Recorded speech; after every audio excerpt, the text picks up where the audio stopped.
everything from me. Everything. Crystal is a fighter, the 29-year-old surviving what she describes as a nightmare childhood. In 2005, she says her former foster mother just left her at a Bristol home that still haunts her. The unspeakable things that have happened in that household, no one should ever even have to face or know about.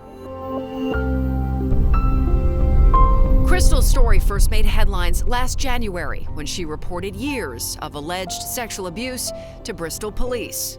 It was like the biggest weight lifted off my shoulders the second I told my story. Soon after the couple Crystal called, mom and dad, Darlene and Roger Burial, were arrested.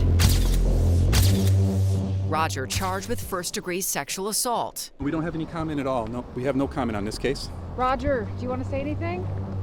He doesn't want to say anything. The 64-year-old accused of repeatedly raping Crystal approximately 3,800 to 4,000 times, according to the police report, starting when she was 9. Crystal became pregnant at 12. Crystal says Roger threatened her. If I told anyone, I would be punished, my daughter would be taken away. No one would believe me, I'd be put in jail. This is what I was told. By who? Roger. Last winter, Bristol police executed a warrant, obtaining a cheek swab sample. That DNA lab test confirming Roger is the father of Crystal's daughter.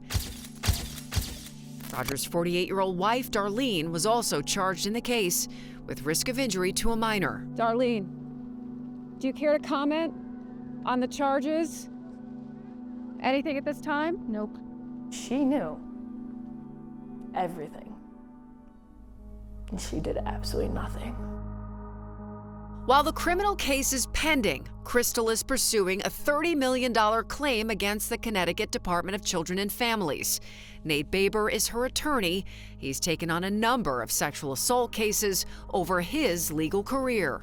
How does a 12-year-old girl become pregnant and no one does anything about it? How is it that DCF is involved in a myriad of ways with this family for more than a decade, and she's never removed from the house? No one ever steps in.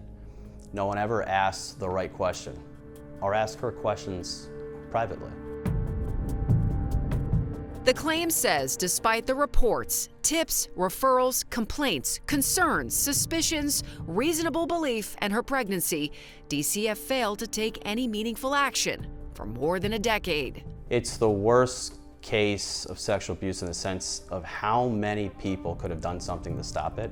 Baber says DCF endorsed and approved Roger and Darlene's guardianship application of Crystal in 2008, when she was 6 months pregnant with Roger's child at just 12 years old. Some of the records reflect that they simply just asked him and asked her who's the father and relied on that denial as sufficient evidence to close the investigation. The Department of Children and Families declined our multiple requests for an interview. DCF Commissioner Jody Hill-Lilly released a statement saying the agency is limited in what they can share. It reads in part, the department had no involvement with the child or any of the involved families between 2003 to 2006.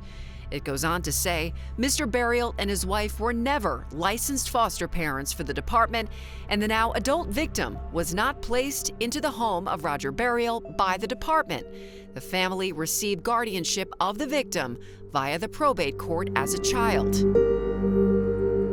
But in these heavily redacted records obtained by News 8, in 2006, we learned a report was received by DCF alleging that a child in the home was being sexually abused by Roger Burial. In another record, the caller was a DCF worker reporting similar concerns. She didn't have to go through this. She did not have to face this abuse more than one time, because from the very beginning, people knew, they were suspicious, they had every reason to believe this was going on, and they still did nothing. As Crystal continues her legal fight, her daughter gives her strength. I don't know if I'd be here without her.